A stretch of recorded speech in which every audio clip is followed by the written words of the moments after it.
teman-teman yang dirahmati Allah Subhanahu wa taala. Orang yang sudah sampai ke derajat termasuk di antara aulia atau wali-wali Allah Subhanahu wa taala atau punya akses yang udah 4G ke Allah Subhanahu wa taala tuh tidak selalu hidupnya berlimpah harta, tapi berlimpah rahmat. Jadi buat dia cara berpikirnya bukan, wah kayaknya saya udah tenang nih soalnya saya udah siap kalau ada apa-apa. Saya bisa bayar, saya bisa ngongkosin, saya bisa ngebiayain, saya udah punya duit, saya punya tadi asuransi segala macam. Bukan gitu pola pikir dia. Karena gimana pun itu terfasilitasi, bukankah sembuh dan sehat di tangan Allah? Bukankah masalah itu ada dan dicabut itu Allah yang tentuin? Bukankah lebih baik kita gak kena musibah daripada harus membayar musibah? Kayak misalnya nih, kita pakai sebuah jaminan. Dengan harapan kalau nanti saya kena musibah, saya bisa ngeklaim. Bagusan mana dengan kita minta jaminan dihindarkan dari musibah-musibah? Dihindarkan sama sekali atau dihindarkan dari yang paling besar? Sehingga dikasih hanya musibah-musibah kecil. Atau sama sekali dihindarkan.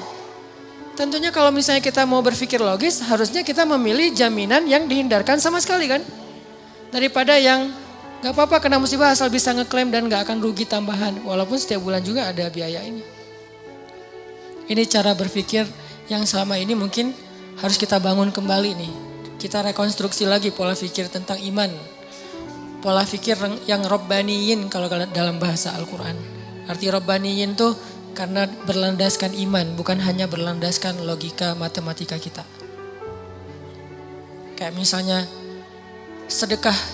Kata Nabi gak ketemu sedekah dengan musibah di hari yang sama. Berarti kan dihindarkan kan?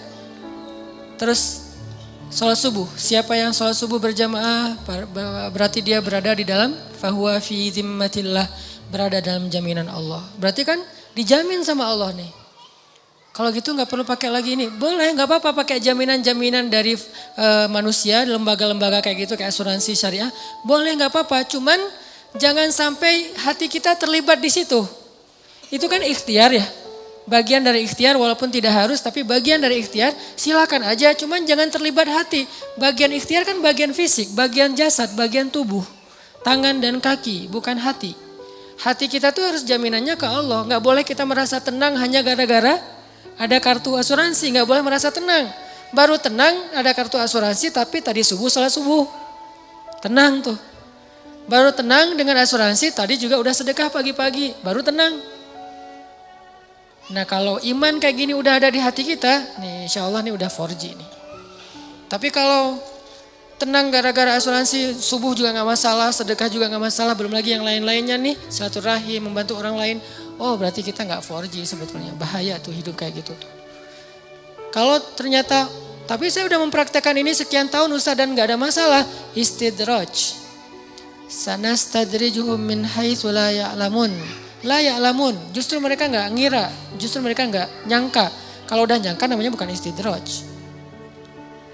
Ini nih pola pikir yang kita bangun teman-teman. Makanya kan Rasulullah SAW itu orang yang sangat wasilah dengan Allahnya tuh udah deket banget ya.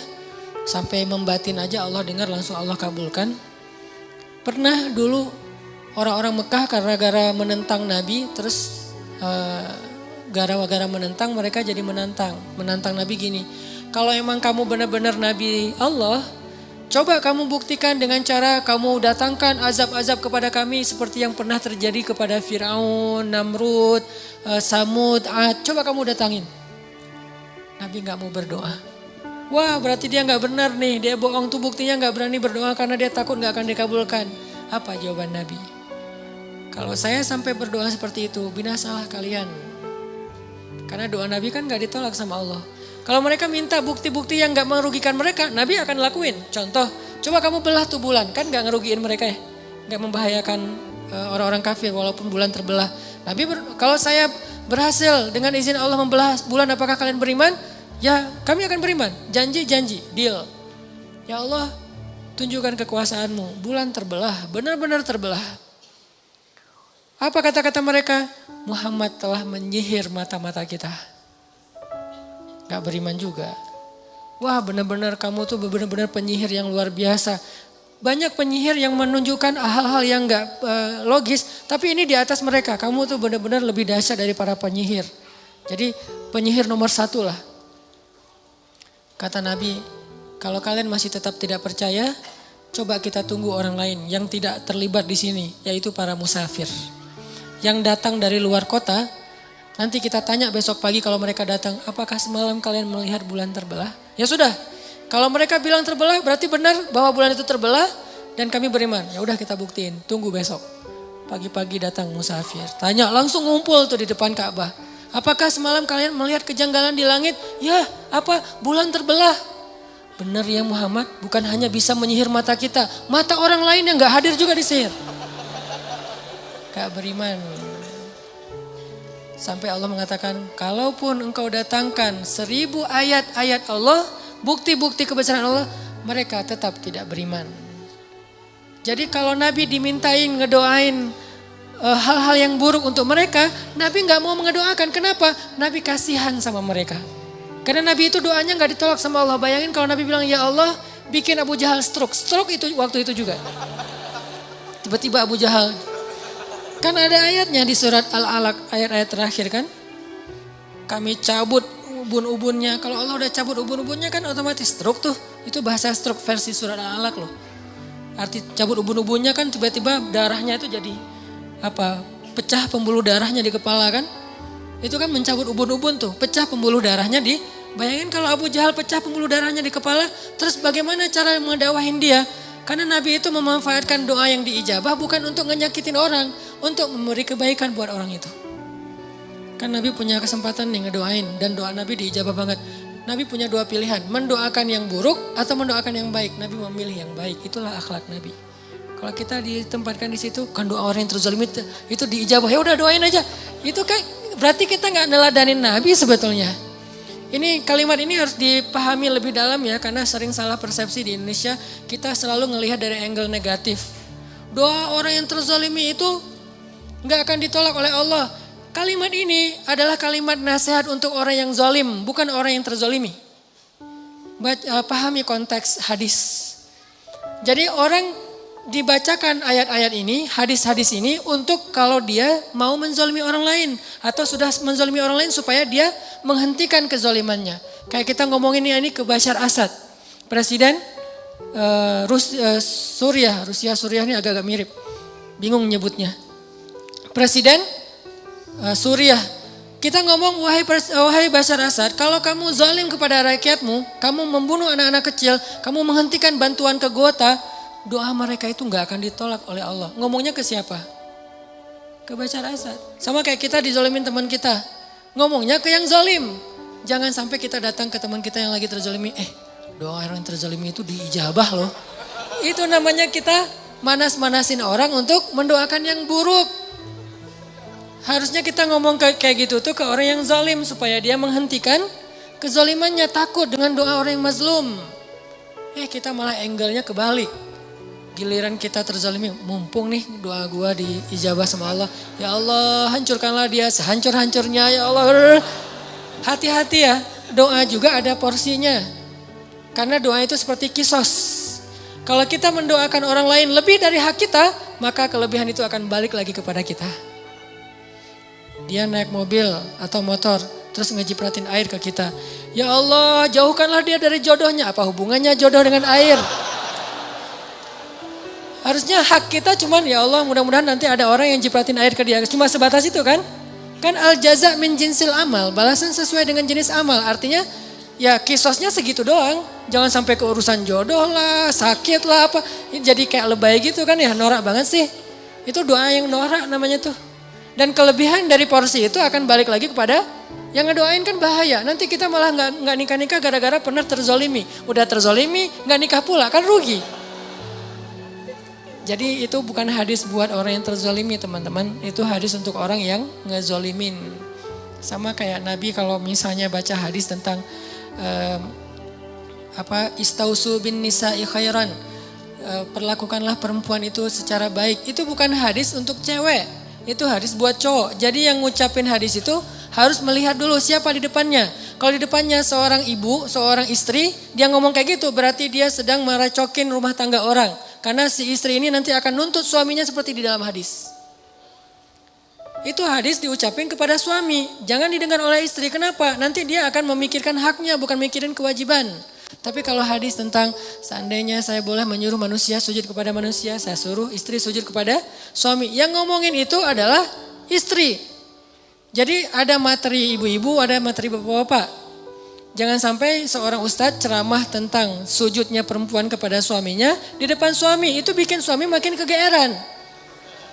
Wah, sayang istri saya nggak datang nih, padahal bagus banget nih materi malam ini, gitu kan ya. Akhirnya minta ke panitia, ada nggak rekaman yang semalam, untuk apa Pak? Mau saya share ke istri saya. Ini yang terjadi. Dan ustaznya juga salah ngomong di depan bapak-bapak, gimana kalau campur dua-duanya? Berarti yang seimbang infonya. Jangan berat sebelah, ini namanya adil kan. Karena dengan adil itu lebih dekat kepada ketakwaan. Jadi intinya Nabi itu doanya diijabah, tapi beliau nggak memanfaatkan buat ngehancurin musuh-musuhnya. Kecuali memang sudah masanya kayak Nabi Nuh. Doa beliau kan diijabah. Dalam waktu yang 950 tahun doa beliau hanya untuk kebaikan kaumnya aja. Ya Allah beri mereka petunjuk ini. Tapi Allah yang menentukan.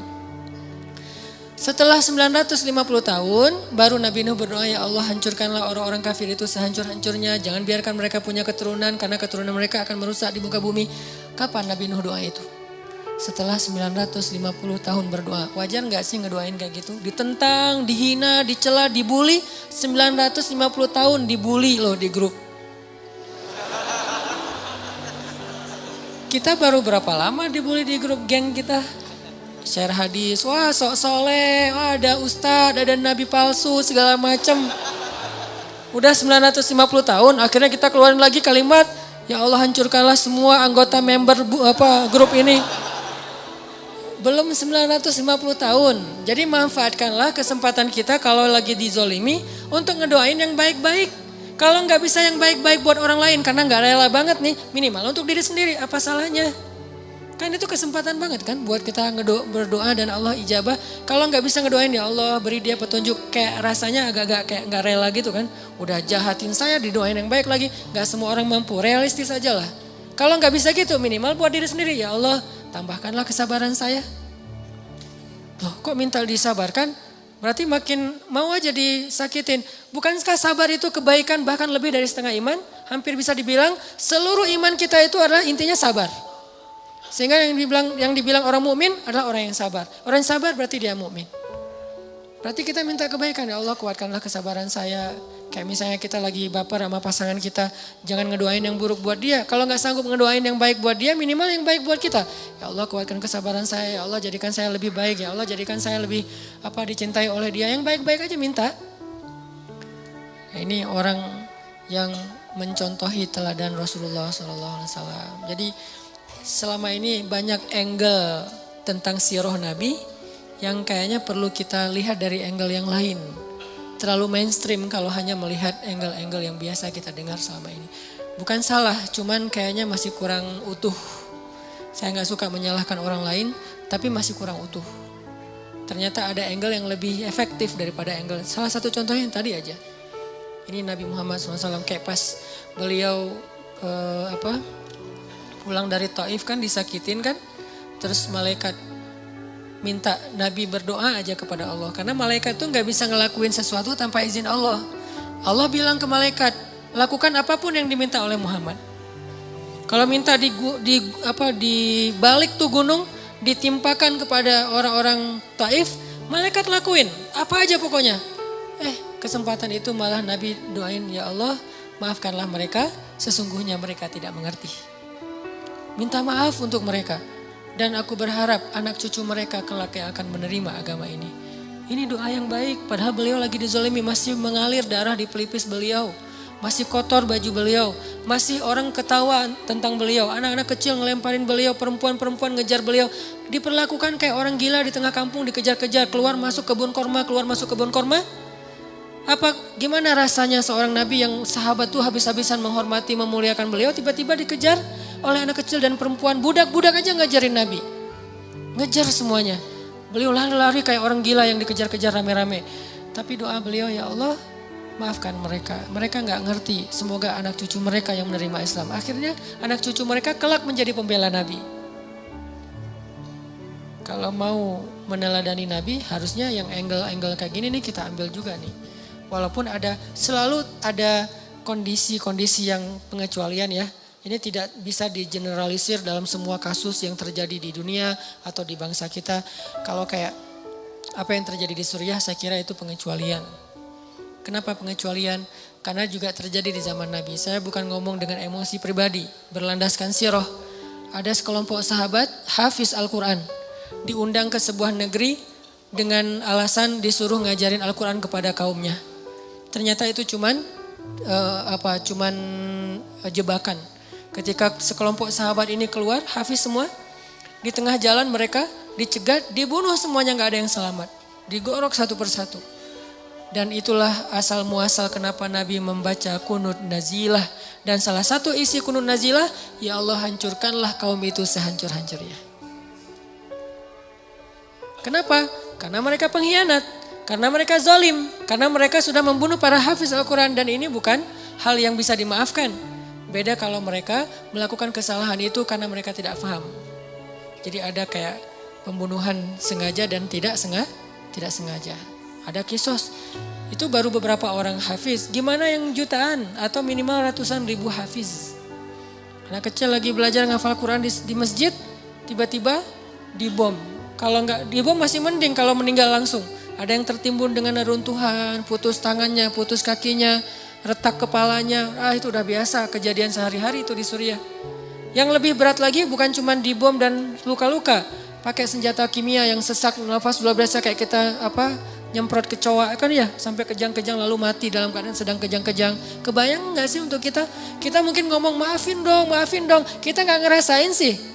Coba kalau kita ngerasain. Gak usah jauh-jauh seperti kasus Suriah. Kasus ke teman aja kita susah maafin. Coba introspeksi diri deh. Kalau kita ngomongin tentang Suriah, harusnya kaum muslimin tuh maafin presidennya segala macam. Pernah nggak ngerasain dizalimin sedahsyat itu? Coba bandingkan dengan kasus kita dengan teman yang cuma baru digibah sedikit udah nggak mau maafin. Udah langsung sholat tahajud, ujuk-ujuk tahajud. Biasanya nggak pernah tahajud. Kenapa? Pengen ngedoain yang buruk buat temannya. Padahal baru cuma sekedar gibah. Realistis dong kalau berpikir, yang fair. Saya tuh paling nggak suka berpikir yang nggak adil. Kalau kita memperlakukan orang lain pengennya kayak gitu, harusnya kita juga jadi kayak gitu dong, baru kita ngomong. Ini banyak yang maafin, tapi enggak. Kasus kecil aja, enggak usah, saya mungkin salah ngomong, bukan kasus kecil, kasus yang lain ya, bukan kasus kecil. Kasus yang lain misalnya masalah anjing dijadikan sebagai makanan buaya. Demo kan, saya respect dengan demonya. Tapi pertanyaan saya, di mana ketika Suriah? Demo enggak? Apakah mereka juga protes? Enggak usah demo, mungkin protes lewat sosmed.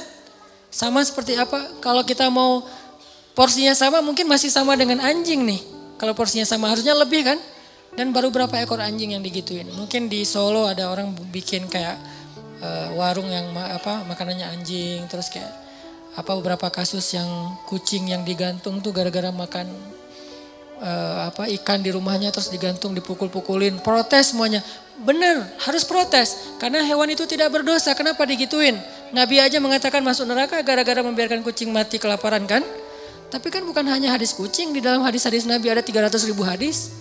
Kalau kucing aja masuk neraka gimana manusia coba? Kan itu analogi sederhananya. Kalau kucing aja dosanya besar banget, anjing aja ngasih minum bisa masuk surga, gimana ngasih minum orang yang terzalimi di Ghouta, di Aleppo, di Suriah, Palestina, Rohingya? Gimana rasanya? Gimana pahalanya coba? Jadi ini baru fair. Saya nggak memprotes sama sekali tentang demo anjing, demo kucing segala macam. Itu keren. Tapi jangan gitu-gitu doang. Harus yang fair. Kalau ini aja demo, yang itu lebih dong. Kalau ini aja pakai hashtag, yang itu juga harusnya hashtagnya sampai di scroll hashtag semua tuh isinya. Aleppo hashtag, Ghouta hashtag, Al-Quds hashtag, Gaza hashtag, Rohingya hashtag, Somalia hashtag, Yaman hashtag, Irak hashtag. Termasuk juga nanti ada Paris, New York, di mana-mana. Kita samalah memperlakukan manusia. Ini bukan masalah agama, ini masalah kemanusiaan. Fair. Tapi yang terjadi kayaknya kurang fair, nggak tahu ada masalah apa di dalam hati kita. Fi qulubihim marad. Semoga Allah menyembuhkan penyakit hati kita. Kenapa kalau udah mengatakan asyhadu alla ilaha illallah wa asyhadu anna muhammadar rasulullah perlakuannya jadi beda? Padahal kita nggak pernah nyinggung agama, tapi kenapa gara-gara mentang-mentang muslim jadi beda perlakuannya? Terus siapa yang mempertimbangkan urusan agama di sini sebetulnya? Kita selalu bilang kemanusiaan. Mereka nggak mau membantu hanya gara-gara asyhadu alla ilaha illallah. Terus yang ngomongin agama siapa? Kita atau mereka? Dan kita mah nggak membedakan. Yang ngomongin asyhadu alla ilaha illallah kita bantu, yang nggak ngomongin asyhadu alla ilaha illallah asal terzolimi kita juga ikut simpatik dan membantu semampu kita. Kalau nggak membantu pun minimal kita menyatakan sikap kasihan dengan ikut prihatin dengan kondisi di Amerika beberapa saat yang lalu atau bahkan di Israel ketika ada badai. Ini fair, Islam itu fair banget, adil. Karena salah satu ciri khas dari Islam itu adil. Balik lagi ke tema kita, teman-teman, intinya adalah akses kita ke Allah itu adanya di hati. Ibrahim Adham tadi lagi musafir sama muridnya, terus nggak makan seharian, lapar. Mungkin udah 2 hari nggak makan, lapar banget pokoknya. Dan buat orang seperti Ibrahim bin Adham, lapar itu bukan Allah nggak baik sama beliau. Karena kebaikan dalam persepsi mereka udah bukan dunia lagi. Udah benar-benar hikmah. Muridnya yang ngeluh, bukan Ibrahimnya yang ngeluh. Muridnya ngeluh, guru lapar ya, gimana ya, kita belum makan, nggak ada bekal apa-apa. Akhirnya kamu punya kertas, punya pulpen, punya sini, ditulis sama Ibrahim. Bismillahirrahmanirrahim, Rabbi syair. Tulisannya syair tapi doa. Jadi berdoa dengan syair, lembut bahasa-bahasanya. Rabbi, engkau maha pengasih, engkau apa segala macam. Muji-muji Allah. Ujung-ujungnya engkau tidak membiarkan hambamu yang lapar kecuali engkau memberi makan. Jadi kayak kalau kita bikin 1 menit video di Instagram, cuman 2 detik doanya. 58 detik muji-muji Allah. Ini smoothnya doa Ibrahim bin Adham. Kalau kita kan 58 detik doa cuma 2 detik doang yang muji ya. Bismillah, alhamdulillah, ya Allah, panjang gitu kan ya. Kalau Ibrahim bin Adham gak gitu. Bismillah, alhamdulillah, sampai 58 detik, cuma 2 detik terakhir, ya Allah saya lapar. Cuman gitu doang. Dan itu pun diantara pujian-pujian. Persis kayak doanya Nabi Ayub. Rabbi, massaniyadurru wa anta arhamur rahimin. Langsung habis minta, nggak minta pun cuma bilang, ya Allah saya sakit. Tapi nggak apa-apa, engkau maha pengasih tetap, saya nggak akan mengeluh. Gitu coba bahasa doanya. Kan ini keren banget doanya. Bukan, ya Allah saya sakit, engkau ngelihat nggak sih saya sakit udah sekian lama, ya Allah apa maunya engkau ya Allah. Saya udah turutin semua maumu, saya udah tahajud, ngeluh ini namanya bukan doa, komplain, demo. Sedangkan Nabi Ayub, ya Allah saya sakit. Tapi enggak, engkau tetap maha pengasih lagi, maha penyayang. Malah pengasih, paling pengasih lagi tuh. Muji ditutup. Jadi kayak enggak enak mau ngomong saya sakit, langsung ditutup dengan kalimat pujian. Itu Ayub.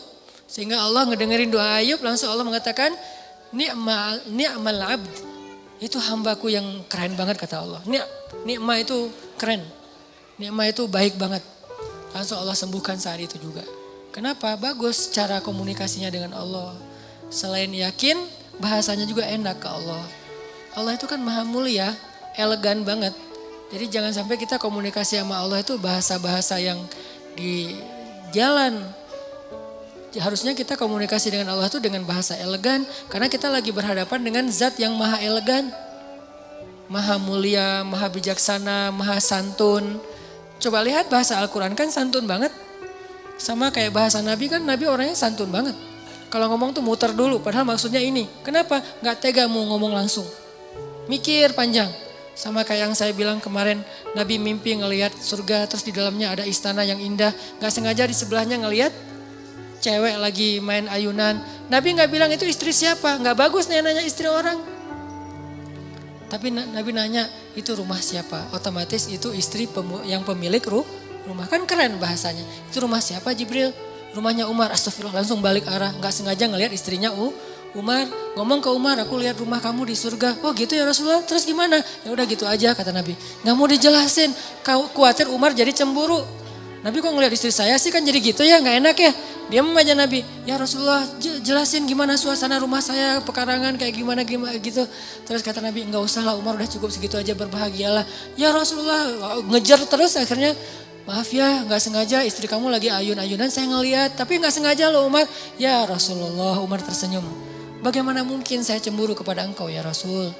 Baru Nabi lega gitu. Kan lembut banget cara Nabi bertutur. Allah aja nyuruh Nabi Musa dan Harun ngomong ke Firaun itu, wa qula lahu qaulan layyinan. Ucapkanlah untuk Firaun itu kalimat yang lembut wahai Musa dan Harun. Karena Allah tahu banget lah hamba yang satu ini, Musa ini kalau ngomong, wah orasi Musa teh. Beda dengan Harun diplomasi kan. Kalau Musa tuh orasi, orator banget. Wahai Firaun, harusnya gitu. Tapi enggak, wahai Firaun. Gara-gara apa? Baca deh secara emosi ayat di surat Toha dan Al-Qasas. Makanya saya suka tafsir fi Zilalil Quran, nanti teman-teman bisa cari di toko buku. Tafsirnya Syekh Said Qutb yang ditulis dalam penjara tuh. Karena itu tafsir yang paling emosional. Dia kayak ngelibatin emosi hamba yang beriman dalam memahami sejarah adegan-adegan kayak gitu. Sehingga kita kebayang gitu kejadiannya. Kalau nggak ada emosinya kan kayak flat ya. Kayak kita baca adegan biasa aja. Ternyata kalau kita baca dari angle emosional kita terlibat dalam ayat Al-Quran. Itu benar-benar Nabi Musa itu berbicara lembut dengan Firaun. Firaun ngomong, Nabi Musa diam. Nggak dibantah sama Nabi Musa. Nanti pas Firaun udah selesai ngomong, baru Nabi Musa ngomong. Nggak ada bantah-bantahan, potong pembicaraan, apa segala macam, pura-pura teleponnya, disconnect, akhirnya diputus. Maaf ya tadi keputus, padahal emang sengaja diputus. Nggak ada Nabi Musa kayak gitu. Didengerin, udah selesai ngomong, dijelasin lagi. Dan jujur, siapa yang ngomong gini wahai Musa? Allah, kata Musa. Kamu tahu ini enggak? Enggak tahu, Allah yang tahu. Saya tanya dulu ke Allah, jujur enggak sok tahu. Ini bahasa-bahasa yang lembut. Kita ke Allah juga gitu. Nabi Zakaria. Zikru rahmati rabbika abadahu Zakaria. Iznada rabbahu nidaan khafiyya. Nidaan khafiyya. Suara yang lirih. Ngomong sama Allah itu lembut. Qala rabbi inni wahana al-'azmu minni washta'ala ar-ra'su shayba wa lam akun bidu'aika rabbi syaqiyya. Di ayat yang lain, rabbi habli min ladunka dzurriyyatan thayyibah innaka sami'ud du'a.